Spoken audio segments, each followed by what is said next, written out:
The RMS Titanic, an impressively large ocean liner for its time, tragically collided with an iceberg in the mid-Atlantic in April 1912 on her maiden voyage. She sank in roughly 2 hours and 40 minutes, but did not have enough lifeboats for her complement of passengers and crew, and thus roughly 1,500 perished when she eventually foundered, while some 700 escaped on what boats there were available. The outrage from survivors, families, friends, the press and politicians enforced new safety measures at sea, some of which, such as SOLAS and the International Ice Patrol, are still in place today, hopefully avoiding a repeat of such an incident. But what if the legend of the sinking has gone some way to obscure the facts? Could the loss of life have been greater if a decision had been made before the Titanic's maiden voyage to equip her with more boats? This may sound counterintuitive, but there is evidence to suggest this may well be the case.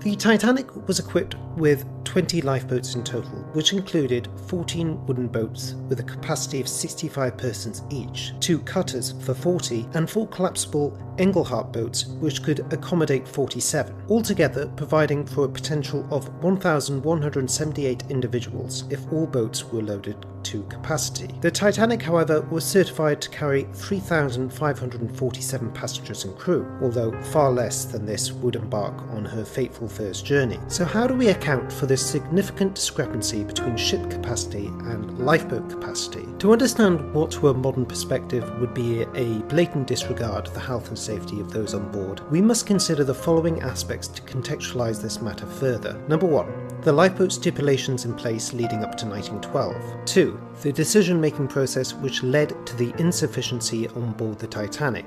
3. And significantly, the overall culture of safety during this period. The Merchant Shipping Act of 1894 required that all British registered ships over 10,000 tons to carry at least 16 lifeboats. However, in less than 20 years, ship construction was achieving a magnitude at least 4 times that, and likewise led to an increase in accommodation capacity. During her construction, the Titanic was fitted with the newly designed Welling Quadrant David, which could accommodate up to 4 lifeboats apiece. Accordingly, 16 of these Davits would be installed on the Titanic, thus allowing for a potential storage total of 64 lifeboats. The installation of these davits was agreed between the shipbuilder Harland & Wolff, based in Belfast, and Titanic's operating company, the White Star Line. However, as the Board of Trade Regulations, which oversaw the adoption of the 1894 Act, had yet to change the provisions outlined within, neither shipbuilder or owner were proactive in procuring additional lifeboats. At this point, it is necessary to consider the prevailing thought process, so as to understand subsequent decision-making and to avoid the comfort of hindsight or modern sensibility, something we will have to do a lot throughout this video. During the British inquiry into the Titanic disaster in the summer of 1912, the managing director of Harland & Wolff,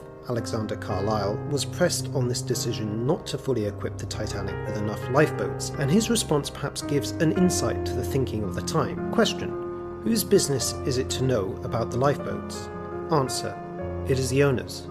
Question: then I do not understand this arrangement. I thought the owners left all these questions to the wisdom of Harland & Wolff. Answer: I have said they left a very great deal. At the same time, they control us on certain points. They have to consider their other fleet and their other steamers. As an aside, Carlisle was one of the few who championed the cause for outfitting more lifeboats on the Olympic-class liners whilst they were under construction, and was on a committee to advise the Board of Trade on whether to increase the regulations from 1894. Despite his outspokenness on the subject, he nonetheless approved the committee's recommendation that no changes were required only a month before the Olympic went on her maiden voyage in 1911. Later, he would say, I was very soft when I signed that. This tends to suggest that even those who disagreed with the lifeboat stipulations in place lacked a burning desire to have them changed, as they likely believed there was very little actual consequence in doing so. In any event, changes made to one liner would likely have been issued to all other ships within the fleet, including Titanic's sister, the Olympic. Although one could conclude from this a flagrant disregard to passenger safety in favour of frugality, this does not tally with the great experience expense imparted on the construction of the Olympic-class liners, each costing around £1.5 million sterling, or roughly £220 million today. Rather, it reveals a culture of compartmentalised thinking in how such judgments are delegated. In this case, the Board of Trade hesitated to amend outdated regulations, cultivating ambiguity between the builders and the owners on a definitive commitment one way or the other, in what was sadly regarded as a somewhat trivial matter at the time, for reasons we will soon discover. Titanic's case was regarded as no different to any other ship in the White Star Line fleet, or indeed any other shipping company, but ultimately she would meet and exceed the minimum requirement of 16 by providing the 4 extra collapsible boats.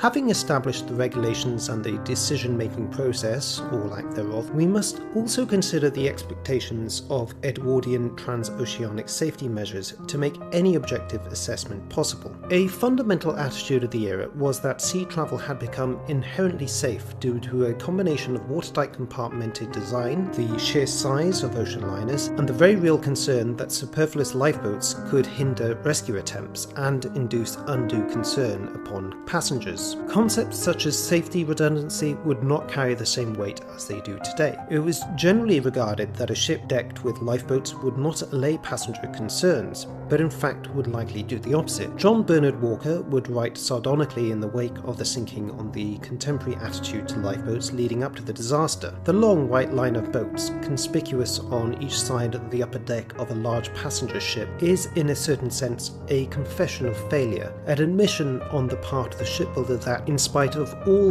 that he has done in making travel by sea fast and comfortable, he has not yet succeeded in making it safe. Therefore, ocean liners were, in a manner of speaking, considered as their own lifeboat, which contrasted greatly to the vulnerable sailing ships afore, and that no doubt further engendered a false sense of security. In any given emergency, it was believed that cutters could ferry passengers to the safety of land or to a rescue ship, whilst the watertight bulkheads would continue to keep the ship afloat. Many modern liners at that time had equipped the revolutionary Marconi wireless, enabling Morse code messages to be transmitted across vast distances, and could in an emergency call for assistance, as it had done so successfully during the sinking of the RMS Republic in 1909.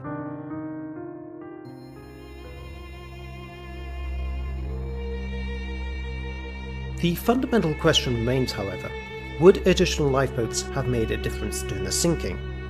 Well, probably not. Of the 20 lifeboats on board, only 18 were launched successfully from her davits.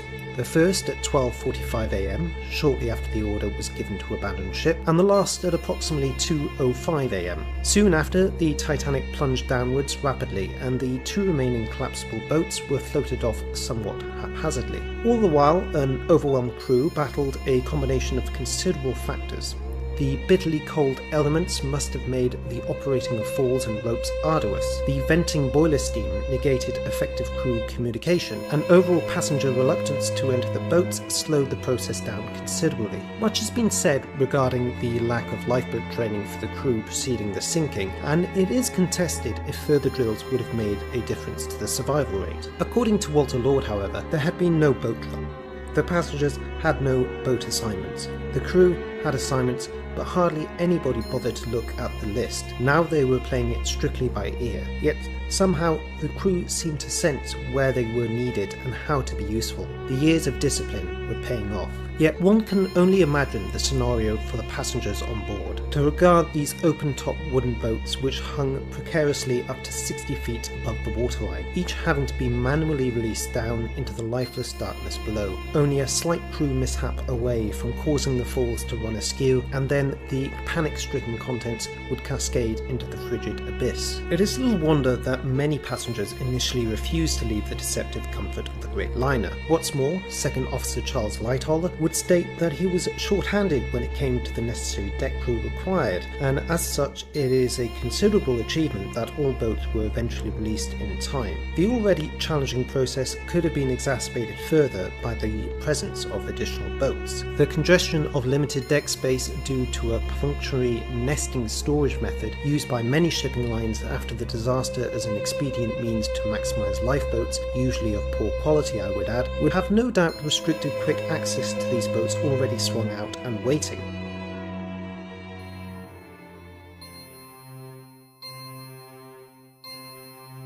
A useful, if not wholly fair comparison is evaluating the sinking of Cunard's Lusitania in 1915. Her chaotic sinking as a result of a German torpedo occurred in the span of just 18 minutes, whilst under steam and in a considerable list. Despite her 70 lifeboats and life rafts, a direct result of Titanic's sinking, only half a dozen would launch successfully. 1,200 people would drown despite the presence of a considerable number of life-saving equipment on board. There were even reports of lifeboats crashing back onto the deck as a result of the extreme list, crushing passengers waiting to board. If, however, the Lusitania sank at a similar rate to her White Star rival, then without doubt more lives could have been saved, but the list and nesting issue would continue to hinder rescue efforts. The Titanic was fortunate in this regard, as she sank in calm seas at a relatively slight list. A rapid sinking in choppy waters, which incidentally emerged as dawn arose, would no doubt have been far more catastrophic. Arguably, both the Titanic and the Lusitania would have been better served by automated davits, which would combat significant lists and increase the speed of lifeboat lowering, for example those introduced in the 1920s by Anna-Peter Schacht. Such an observation may be self-evident, but technological anachronisms are arguably equivalent to assigning any form of retrospective safety redundancies after the fact. The point remains, however, that no sinking is preventative, and there are only so many contingencies that can be put in place. And as we have already discovered, the zeitgeist of the early 20th century was not to labour on such preventative measures.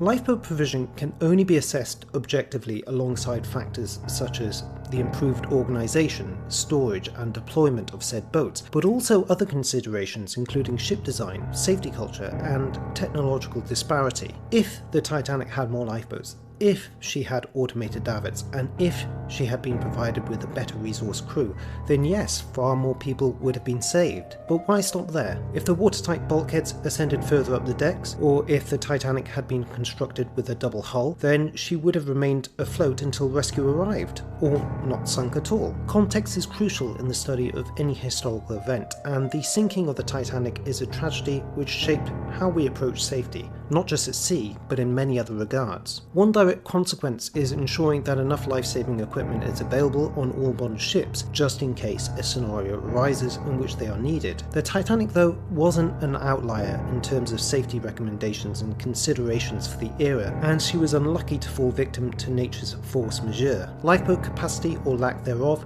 has lasted long in the cultural memory surrounding the mythos of the Titanic, but perhaps it is a misleading detail in a series of unfortunate events, and not the panacea that many continue to believe.